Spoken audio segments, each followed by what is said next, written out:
All right, we are live. Hello and happy Friday, everyone. For those of you who are catching this live, and happy whatever day it is for those who are catching the replay and or listening in on the podcast.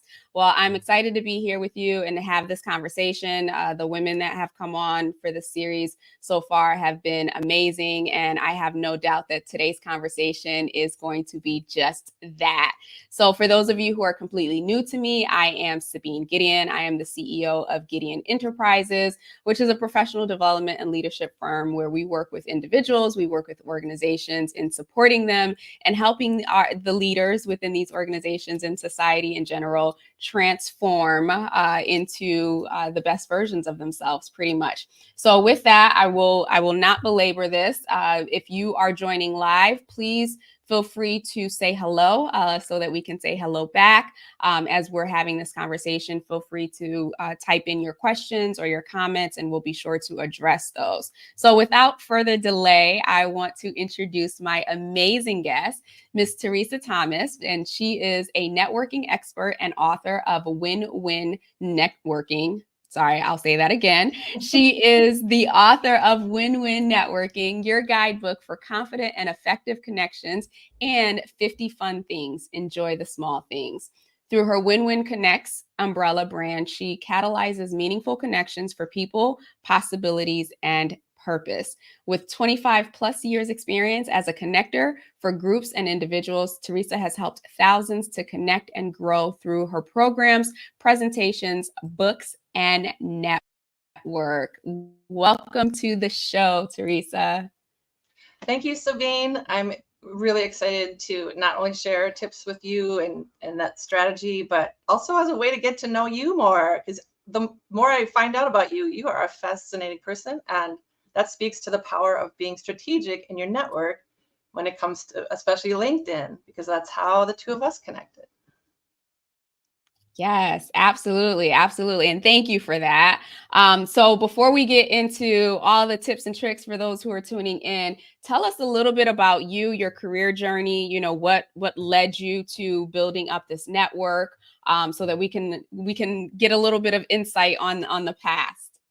Well, it's kind of a crazy past that one wouldn't expect. Like anybody that knew me as a child would never, ever think that I would be doing something to do with networking. And that's because I was painfully shy. And when I turned 18, had a life-changing moment, like we all do at some time in our life, that woke me up to, hey, life could be short, and I want to be more involved in life and have connections that really matter to me. And so I got curious about that as I was growing up, noticing how other people were making it look so easy. And I learned a lot about myself and how I want to show up in the world and how I want to treat other people. And then I've always been drawn to what makes somebody tick. So actually I was an art major, but I was really focused on the creative process, the expression, the connection that happens when people are creating or appreciating art. And so that was my first clue. It was like, okay, I just love to bring really great people together for really amazing things to happen. And I'll give you a little secret is when you're somebody who's reserved or maybe even shy, when you focus on other people, it makes your networking so much easier. So I think that was something I figured out earlier on. I was like, oh, if I introduce this person and this person, they will talk. I'll be part of it. I still get to network and get to know them, but I don't have to be the center of attention when I highlight other people and bring them together. So that was not a planned strategy. It was one that made me feel comfortable, and I still use that today. And then fast forward, I was facilitating workshops and presentations for team building and goal setting and envisioning the future that people wanted. And I started getting asked, well, could you facilitate networking events? I'm like, oh yeah, it's all about connecting and, goal setting and thinking about your future. So I started doing that. And then the local group, Women in Networking, like 17, 18 years ago, they had me in to present a couple times, and then they asked if I would take on the leadership of the group. And they said, well, you would love it because you just love facilitating and you love connecting people. I'm like, you're right. That is perfect. So yes, so it wasn't, that part wasn't strategic. That part was me following my passion and also following encouragement of other people that saw my gifts and how my gifts could help other people to move forward in their careers or lives. And so, yeah, it's been a good match. And when you're ready to talk about LinkedIn later, I can tell you how things changed from when we were in person and local to then the pandemic and growing in the LinkedIn group. And I can go into more details about that part. Yeah, absolutely. Well, thank you for giving us that overview and dropping gems with regards to how those who are shy or maybe more introverted can navigate networking in a way that feels comfortable for them. Because, there's this assumption that people who are good networkers are extroverts. And I don't believe that that's necessarily true. And, I think also too, people who are more introverted tend to be like, okay, well, I'm not extroverted, so I'm not going to go there. Where in fact, there's a place for everyone. And it is so critical for your success, whether you are in corporate or you're in entrepreneurial space. So thank you for kind of breaking down that wall, if you will, so early on, so that this is a space for, regardless of whether you identify as extroverted, introverted, shy, ambivert, whatever you want to call it, that there are strategies that you can test out at the very least that may feel more comfortable and more authentic and safe for you. So thank you for that. So getting into, some of the work that you've done, especially with the LinkedIn network. So for those of you who are listening, of course, I met Teresa on LinkedIn. This is where I meet most people, at least at first, until I meet them in person. And so when I decided to do this series, I wanted to see who were the other women within my broader network who were really occupying the space of networking or talking about networking or teaching networking. And I came across Teresa's profile. I think at the time we were second connections, but we had a whole bunch of mutual connections. And then when I looked, I saw that she was running this group of thousands of women who were interested in networking. So immediately my ears perked up. And not only that it is an active group.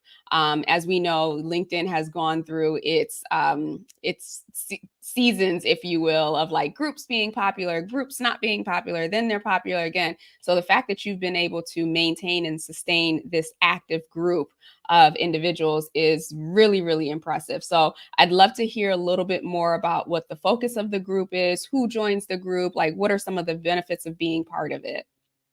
Yeah, so I'll share a bit about the evolution of the group, and I'll be really open about the process for others who are looking at creating a group for building a network. And the LinkedIn group started out at about 200 people. This was several years ago. And to be honest, I was putting more attention and prioritizing in-person networking at that time. And when the pandemic hit, it wasn't an option. It needed to be networking online and connecting people in that way. So it was a learning experience. What I loved was I started to see how LinkedIn was helping me to make genuine, mutually beneficial connections around the world, which is something I'd always wanted, but I didn't know how to go about it. And all of a sudden, I was connecting about shared interests or hearing somebody who's an expert in something I wanted to learn and just being amazed, or people with common goals. And so then I'm like, okay, LinkedIn is more powerful than I had given it credit. And I started being more intentional with the group. And so we started, myself and some volunteers, we started posting networking tips and conversation starters. And then word of mouth, it is a private group, so we want to make sure that it doesn't get filled with spam and people that aren't really upholding the intention of the group for meaningful connection and conversation. And so now we are well over 7,000 women around the world that are in the group. To be honest, we're still figuring out how to make it even more valuable and engaging, because when you get to that number of people, it's a lot to manage. And so I still will post, I post networking tips, and then I post networking conversation starters to encourage connection and conversation and engagement in the group. And so I'm continuing to do that, but I'm really interested in seeing in the future. I'd love to see what LinkedIn does to really help pockets of community within a group connect, because it would, if there's somebody that wants to connect with somebody in their region or their field, right now it's so many in this big group. So I'm keeping my eye on how to make this even better, how to make it so that if somebody who's in the group finds value and makes those good connections. And I also want people, wherever they are with their networking skills, when they participate in our LinkedIn group, to walk away feeling like they've learned something or experienced something that takes their networking to the next level. Yeah, I love that. I love that. So, I was part of it. It makes me think of like what I've done to kind of really engage in a group, because to your point, when it's thousands of people and when the algorithm is algorithming, you don't know if like your post will get out there. And so there was another community that I had joined a little while back, and when I went on there, I was just like, oh my gosh, these people are doing really amazing things. I looked at their background, and obviously there's not a way to essentially connect on one-on-one oftentimes, well, at all in the group. And so I took the initiative and I reached out to connect with the individuals one-on-one and was just like, hey, we're both part of this community, would love to learn about you. And had some really, really great conversations, met some wonderful people. Those connections turned into connections. So I think part of the onus too is, obviously you figuring out how to get people to connect on within the group, but also individuals, if you are part of a group, being okay with just saying, hey, we're part of the same group, we have this common connection, would love to connect with you and chat as well, especially since it's a networking group, without of Right. course being spammy. And Exactly. Yes.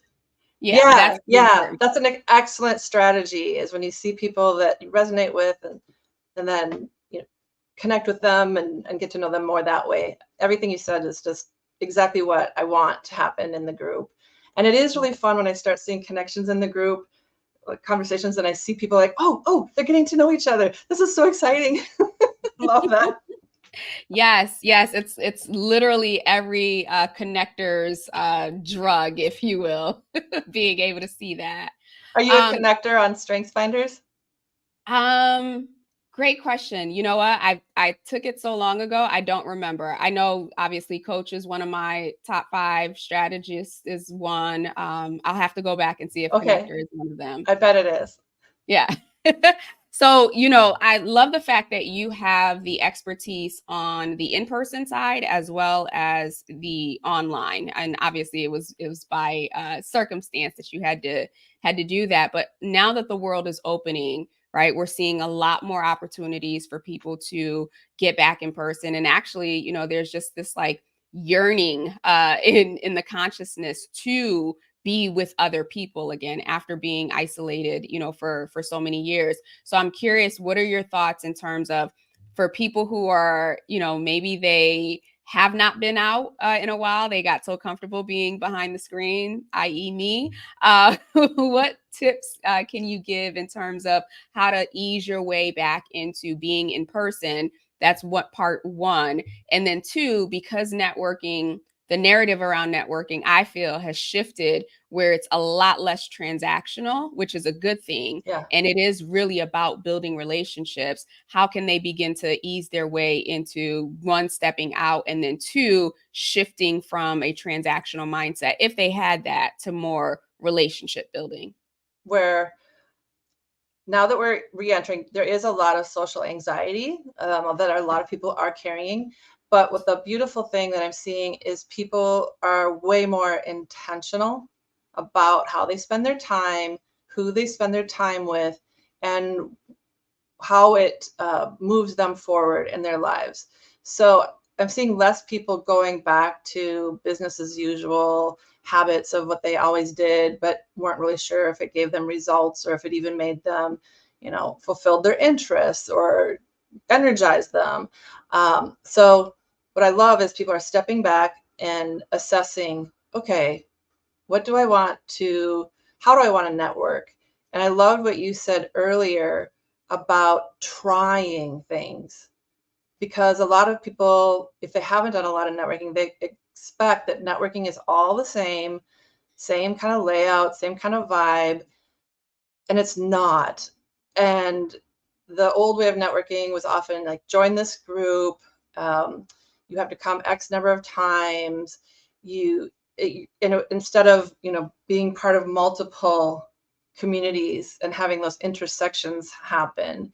And so I encourage people to try out different ways of networking, see how that fits for you, how it serves your goals and your intentions for networking, and be fluid in it. It might not always be the same, because most people, our goals change over time.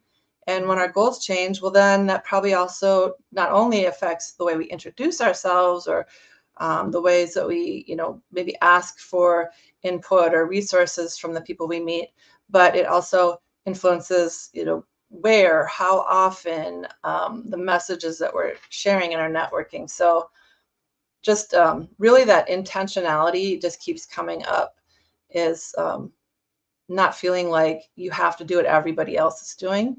Mm-hmm. And that networking doesn't even have to be called networking. Some of my best networking that I do, I love learning. Like, if there's something I really want to learn and I go to a conference or a workshop on what I want to learn, it attracts the same types of people that want to learn the same things, and then we automatically, like, really easily bond and share. And I love that. So my main message is kind of stand back, see what's working, try it out.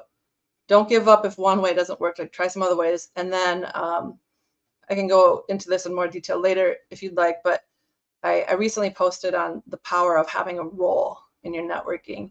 And when you have a role, then you can set the terms of what you want from the networking, especially if you're leading networking. Like for you, for example, Sabine, having this podcast is a really brilliant strategic way of networking, because your listeners will then identify, like, oh, do I resonate? Is this, is Sabine a great resource for me? And then they feel like they know you, which opens up the door if there's a mutually beneficial connection. And so it's a great way to, if you think about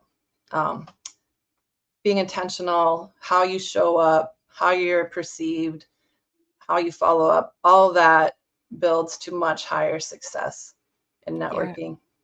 I agree. I love the fact that you brought up the fact that people are being more intentional, right? Because I think what the pandemic did was give everybody that moment to pause and ask themselves, like, why am I doing all these things? Like, why do I feel like I have to be everywhere? And now that, people, they value, not that they didn't value their time anymore before, but like they value their time so much more now. So it's really about, is this not necessarily what am I going to get from this, but is there like a reciprocal ROI in spending this time here? So I totally agree with you in that. And I would love to hear about your post. I didn't see that around the power of the role when it comes to networking. Yeah, I can touch upon it, but if you imagine all the different ways you could have a role, there would be, so say it's an in-person event. You could volunteer to be checking people in as they arrive, greeting people, assisting with the setup, or maybe you are on the planning committee, or maybe you are sponsoring the event, or tabling, or you're the speaker. All of those things automatically elevate you in so many ways, because, well, and there's also some really nice benefits for making you feel more comfortable with your networking, because when you have a role, it's so much easier to enter and exit a conversation, because like, oh, so glad to have you here. Tell me about you. Oh, well, this is a little bit about me. And yes, let's make sure we connect later. And then it's obvious you have to get to the next thing that you're doing. And you, a lot of times when you have a role, you get to see who's coming in advance and have a sense like, oh, I really have been wanting to meet her. I'll make sure that I, find her during the event. It elevates your sense of presence and credibility when you have an active role. And like, just like I was saying for you with your podcast, if somebody's a speaker or a sponsor, then everyone in the room knows who that person is. And then those people that are the best connections will connect. And there's even more that I could say about the positive power of having a role.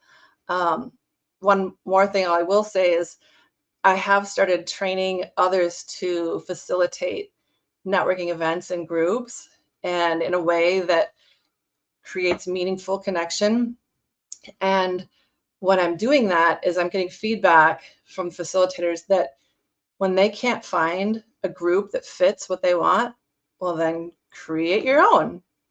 And to not have to start from square one, have that guidance and support. And that's a great thing. And it could be online. It could, somebody could have an online group. That's another way to kind of be, well, front of room, but behind a computer. So yeah, it's food for thought to think about if there are ways you could play roles in your networking. And then my little secret tool that I have is well, it's not secret because I've told you and I've told your audience, but when I enter a networking event that I'm not running myself, because my own networking events, I plan them for what I want. Of course I would. But when I go to somebody else's networking event, I might start feeling my shyness start coming up. Like, okay, I don't know how they do things. And so what really gets me over that hump is I just, appoint myself the goodwill ambassador of the event. And nobody knows that I'm doing that except me, but it just elevates my confidence because I'm like, everybody I meet, I am going to make sure that they leave our conversation feeling uplifted or supported, or that I help them to meet somebody or to have a great experience. And I'll be a great listener, and then I'll be relevant in how I follow up.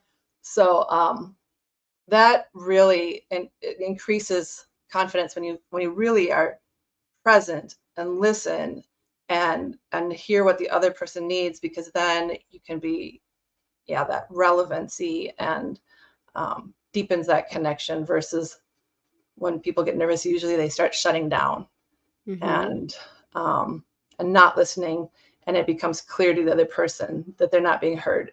And then so that's a way to get over that hurdle. Well, thank you for sharing that secret with us. I mean, I love the intentionality, and I love the way that you have found a way to empower yourself, or better yet, step into your own power, right? In deciding, this is who I'm going to be, this is how I'm going to show up, this is what I'm going to give and what I'm expecting. So I hope for those of you who are tuning in, or for those of you who are listening, you're hearing this, right? Like, you have power in whatever room you step into, and you get to decide what the outcome is for that night.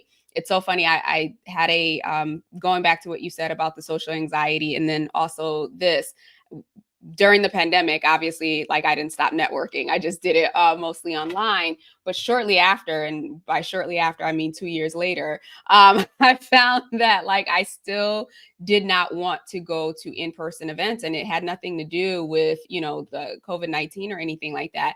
I had just gotten so comfortable in my routine and, not being around people. And I remember being invited to something here locally.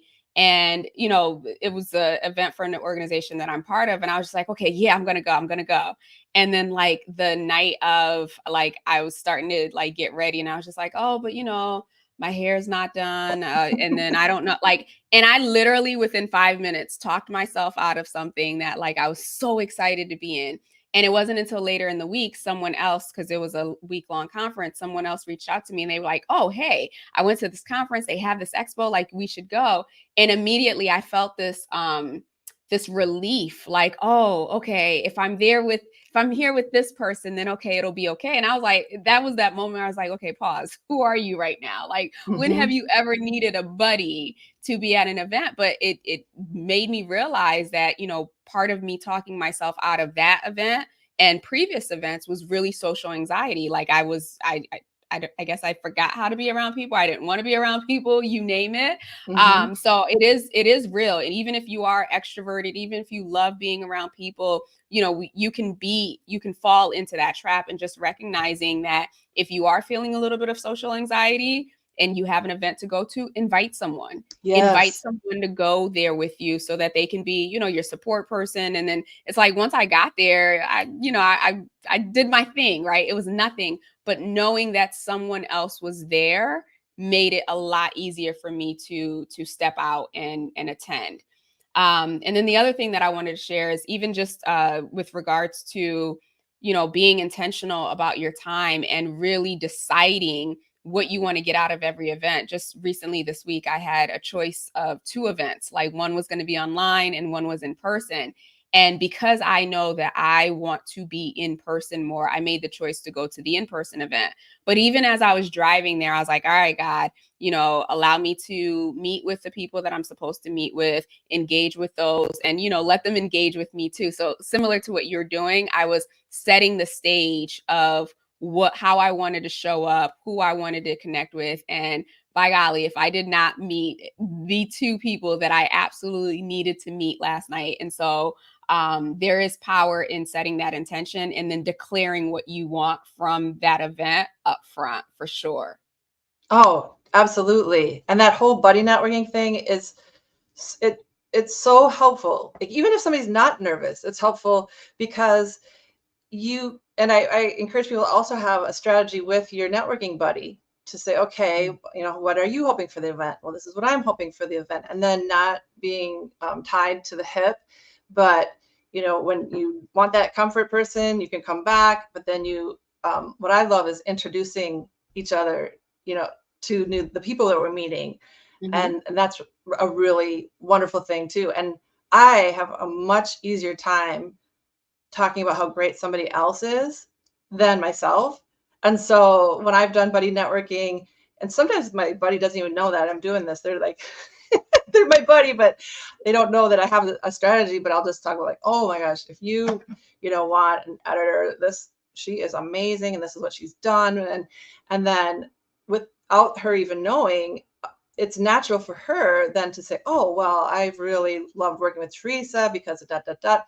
And then the person that we're meeting is automatically more interested in what we're doing because we're sharing reciprocal energy that we're Mm-hmm. including this new person in. And so they're feeling like, oh, I want to be included in this. And then, we ask them to share about themselves. And I could go on and on about that because I love, you can tell that I love bringing really amazing people together and seeing what happens. And that buddy networking is a really, really good way to do that.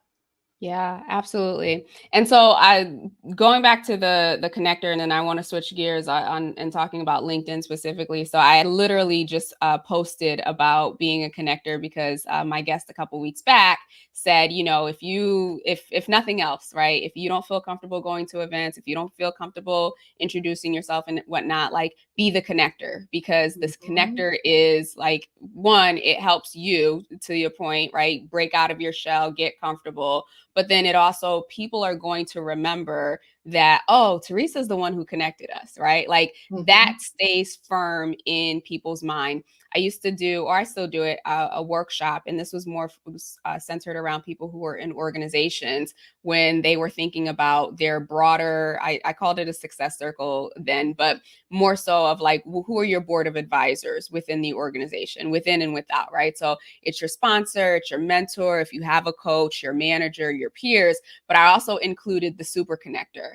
And I was just like, you want to have a super connector. And usually, like, the executive assistants or like people who are chief of staff, like, they know everything, they know Yeah. everyone, right? And so having that critical person, like, that is, if you're listening to this and you don't have a super connector in your life, get one. Make friends with the super connector. It is that person where no matter what you have going on, no matter what you ask for, they know someone, or they can get you someone. And in an organization, especially, if they're usually the gatekeepers. So if you can make friends with the gatekeeper, then you might have access to, the person that you're trying to meet. So there is power in being the connector. But if that's not the role that you want to play, you want to make sure that you have some super connectors in your corner for sure.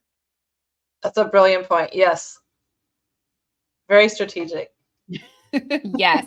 So, and now shifting gears to LinkedIn here. So I've been on LinkedIn for a long time, and I've seen the changes. I've leveraged it back when I was in corporate as a recruiter, and obviously in entrepreneurship now. I do a lot of networking on here. Like I'm a big fan of LinkedIn for so many different reasons, but it's probably it is the only platform where outside of Facebook where it's friends and family, which is a little different. But it's the only platform where I feel like I can genuinely meet someone, connect with them, have conversations, take it offline. Like literally, I have friends to this day that like they're actual real friends. Some of them I've met in real life, some of them I've never met in real life. But it was just me sending a connection request and saying, hey, you're doing this, would love to connect with you. And so I have been able to leverage LinkedIn to actually build real relationships with people. I've also been able to leverage LinkedIn to build my business, obviously. And so I'm curious for you, how have you leveraged LinkedIn? Obviously, you have the network and the platform that you're managing, but what impact has LinkedIn had for you in your professional or personal life? Well, one of my favorite things about LinkedIn, aside from the LinkedIn group that I was just mentioning, is for me, it's a really easy way to do follow-up and let somebody know that they matter, that I valued our connection. But not every connection is clear about like where it goes or is there going to be conversation. And so what I like is that LinkedIn sets the stage for loose connections to stay connected. And that over time, when you start seeing what each other posts or what they're doing or where they're working, you may see like, oh, we need to talk about this. This is exciting. Or, oh, do you know so-and-so? Or, oh, this place is hiring. Or, so I love that. And I love it also because of the loose connection. It's sort of like you with the podcast. You can do posts. You can have a newsletter, a LinkedIn newsletter. You can have articles, and all these are ways to stay connected to the people in your LinkedIn network, and then they bubble up when they're interested in what you're sharing, and then there have been times where like years after somebody has connected with me, maybe they work for an organization and they move to a different company and they'll reach out and say, oh, this company could really use what you do. Would you like, could you come in and do a workshop? And like, oh my gosh, I hadn't heard from that person for 10 years. But I like that LinkedIn keeps us connected in that way. And then I also like how you're very strategic and how you do your outreach. And I think that's really, really smart as well. I don't do a whole lot of outreach because I don't have my own podcast. I am more of one that I meet people and then I ask them to connect versus seeing those connections. And so anyway, yeah, there's a lot that I like about LinkedIn, and most recently I've been really enjoying the LinkedIn newsletter feature, and that actually blew me away. Do you happen to use a LinkedIn newsletter yet? I don't. Okay. I don't know if it was because it was new when I started it, but I had one newsletter that I sent out, and I want to say within a day there were 800 people that subscribed, and a lot of them I didn't know who they were, and I'm like, oh wow. And so then it just started this year with somebody else in the Women in Networking LinkedIn group. We started a monthly newsletter with networking tips. And that immediately had 700 and some followers. And it was just so fun to see. That's one other way to use LinkedIn to connect with people who could be possible great connections. So I've been having fun with that. Agreed. Did Yeah. I get her off topic? No, you're good. I've been going back and forth on doing the newsletter thing. It's just going back to being intentional with the time. It's just like, is this really how I want to spend my time? So that's on pause. One other thing that I wanted to point out before I ask my next question was, so I just talked about the super connector and how like you want to make sure that you're connected with one. So one thing that I noticed was that your URL, which is amazing and smart, like genius, that you changed it. So most of the time, for those of you who are listening, if you've never checked it out, whenever you start your account, like LinkedIn gives you this, multiple numbers, right? So it'll be linkedin.com at N and like 10 to 15 numbers. We advise that you go in and you change it so that it's your name, so that you have that URL, and that's a URL that you can share at any time, and it's easy for other people to remember. So Teresa's URL is super connector. Like that is the name that she has on there. So I just want to point out how brilliant that is that you did that. Secondly, how mad that I am that I can't use that URL now. But that goes to show you, like, if anyone were to do a search, and remember, LinkedIn in every way is like a search engine. So usually if you ever have tried to Google yourself, if you have a website, that might be the first thing that comes up. But then second is more than likely going to be LinkedIn. So when you think about it, especially for those of you who are in business, who are listening right now, one, if that URL is not your name, let's go ahead and change that. But you also have the opportunity to change it to whatever, so that if someone is going into Google to search for it, you are going to come up. Can I tell you a funny story about the super connector URL? I'll just be brief. Okay, so the super connector URL, I started that way back when I actually had a website. I had a service called Connection Concierge, and my little animated self had a cape, and it was like, I'm gonna come to the rescue and help you make the right connections. And so I call myself the super connector for that service. And so that's what I used for my URL. And then through LinkedIn and Twitter, I got a notification from somebody who's a LinkedIn expert in the UK. And she said, oh, I have a business called, she goes by Super Connector for what she does with LinkedIn. And she said, I noticed you don't really use Twitter. Would you mind, like, could I have that handle? And so I was like, sure. So I gave her the handle. And then we, over the years, have gotten to know each other. We've collaborated on projects. We have a lot of people in common now. And she's one of my favorite connections that I made, specifically because we connected online. She saw URL. We realized we had a lot in common. And yeah, if anyone, she's in our LinkedIn group too, but Jennifer Corcoran, and she's fantastic. She's definitely a super connector in the LinkedIn world. I know Jennifer. See? Okay, yeah, so totally. Yeah. Okay. So when I say I know her, I loosely know her, like LinkedIn know her. I believe we're either both in Innovation Women, which is a speakers bureau for women speakers, or another group. But I definitely know who that is. And See, she look is at the absolutely. power. Yes. Like, Yeah. I think you're in California, right? I'm in the Midwest. She's in the UK, and the power of LinkedIn, that we're connected. And I also loved how you went, I know her. And you're like, okay, well, technically I don't know her. But when we have a role, when we're involved in networking, including with LinkedIn, then people remember and like, oh, I know that person. Right. And yeah, that's so cool. Yeah. And I have like, I don't know, 12,000 connections on here. I can't say I know everyone, right? But like, there's a good number of the people that are on here that I actually know and have engaged with. So it is, while I am very proactive in reaching out to people, I'm I'm also not content with like, oh, okay, I'm just getting connections for the sake of getting connections. Like I've been on this platform since 2007. So this is, a network that has been building over, several years.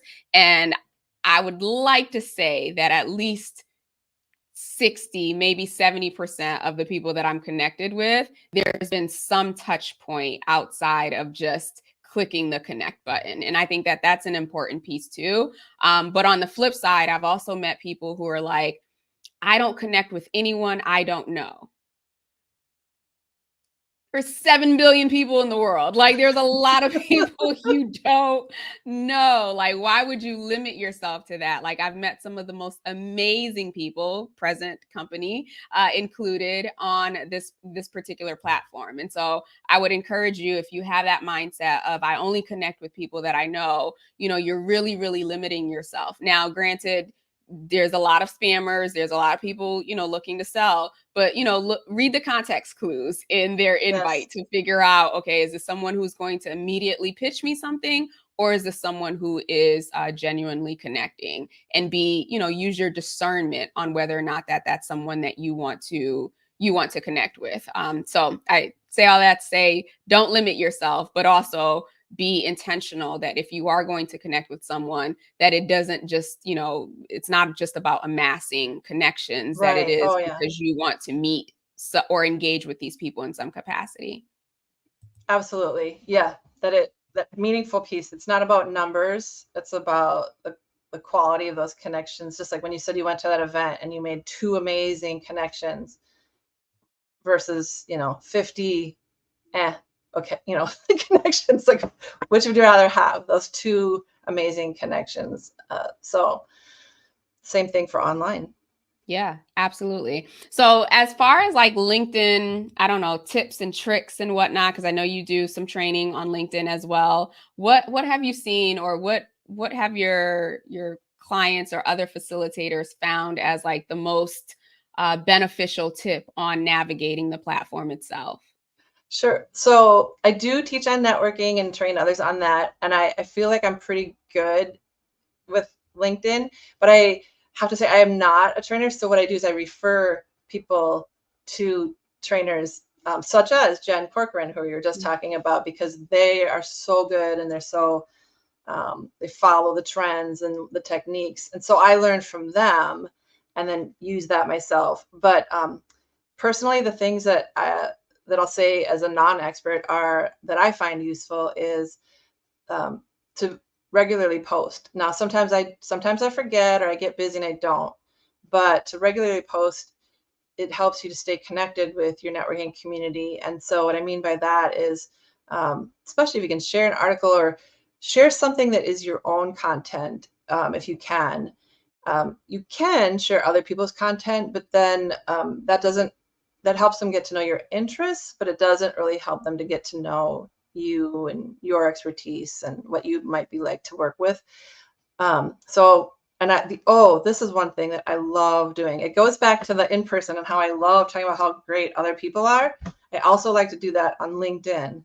So when I post something, if I was inspired by somebody or I learned something from somebody, I like to tag them and thank them. And it feels good, and it makes me feel like whatever I'm posting is even more meaningful because I'm showing someone that I respect and appreciate how they've influenced me. Mm-hmm. Yeah, I love that. I love seeing those posts and reading those because they're genuine, right? Like it's just in that moment that someone is saying, "I want to recognize this person," and it also for that person who is tagged, other people in the network get to see them, right? So you think about this, along the lines of networking, your personal brand is a big part of it as well, and so it's that what are people saying about you, and that's a huge piece of building trust, even as you're networking with someone, right? Networking, and I know I used to say relationship building because I know people used to cringe when they heard networking, right? But in order to build relationships, there has to be trust. And so when people see that, I mean, I've seen that plenty of time, and I'm like, oh, I did not know that about that person. Oh, I did not know that. So thank you for sharing those tips. I want to be respectful of your time, and I want to jump into our blitz session here. So we're going to try to get 3 questions in the Okay. next 2 minutes. Are you up for the challenge? Sure. I hope I can answer them. You should. They're easy ones. Okay. So first one's up.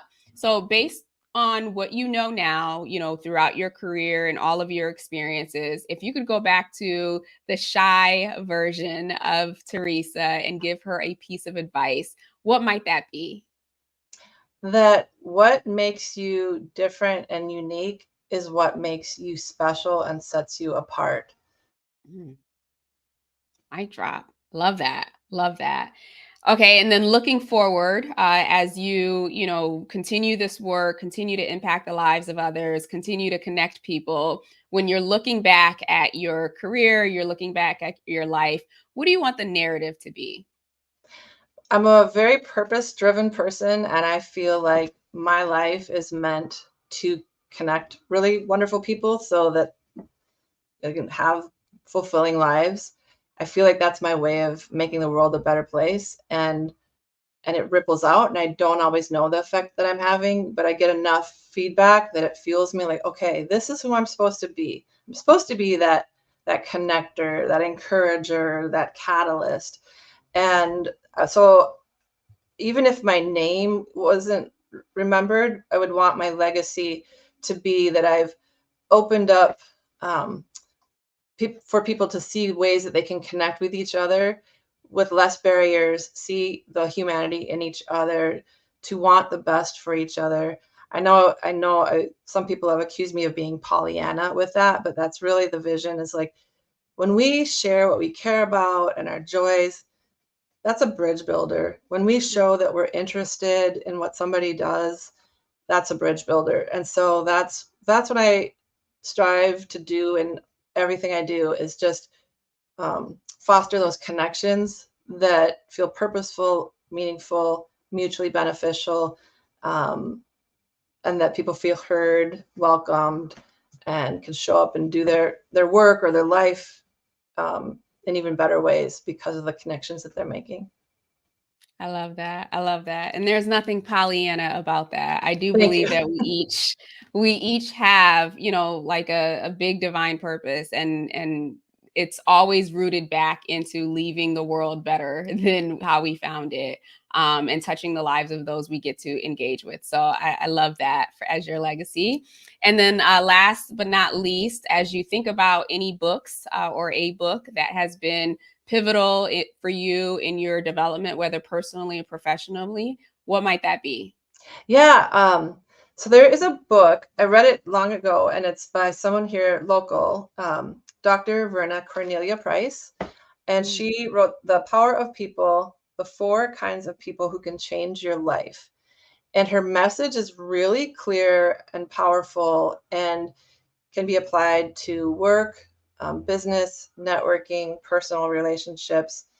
And she talks about adders, subtractors, multipliers, and dividers, explains what those qualities are, and then explains um, how to be really intentional with being with the adders and the multipliers and yourself being showing up as an adder and a multiplier. And so I've recommended that to so many people because it really is an easy way to think about like who am I surrounding my how much time am I spending in environments that are detracting or pulling me down versus environments where we're pulling each other up. And so yeah, she's fantastic.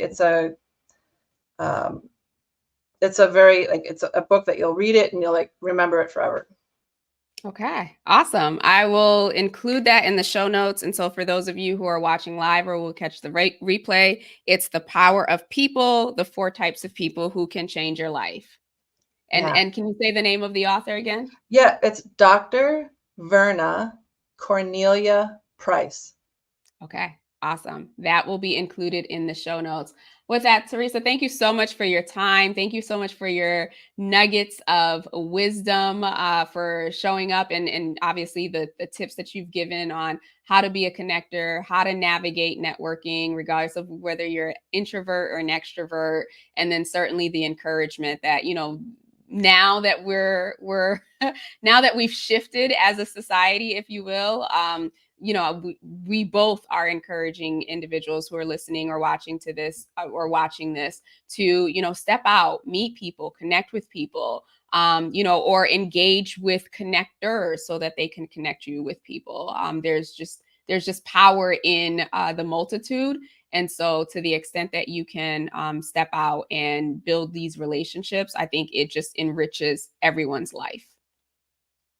I couldn't say it better. Yes.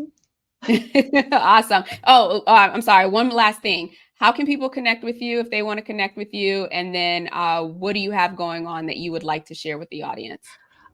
Sure. So the main way since we've been talking about LinkedIn, connect with me on LinkedIn and let me know. Don't just do the blind, like, hey, connect, but include a note that you listened to this podcast and share something you appreciated about maybe a tip that you learned, and in your connection request. And so that is the LinkedIn. My profile is just Super Connector, so it's easy to find me that way. And if you're a woman in business and you want to be in WIN's private LinkedIn group, let me know that, and I can send you the link to join. And then the last question was, What do you have going on? I would also the yeah. newsletter too. Oh, Don't yeah, forget the yeah. newsletter. Okay. Yeah. So we've got the newsletter. If you follow the Women in Networking business page on LinkedIn, we post it there. I also post it on my personal profile when it comes out once a month. And yeah, so what I have coming up, I'm mostly focusing now on training others to facilitate the programs and tools that I've developed. So the win-win networking, leading events and groups within their communities or their companies, and then the 50 fun things for those who want to share with their clients, or workshops, retreats, that type of thing. So I'm having a lot of fun rolling that out, and that feels fulfilling as a way to expand impact. It doesn't need to.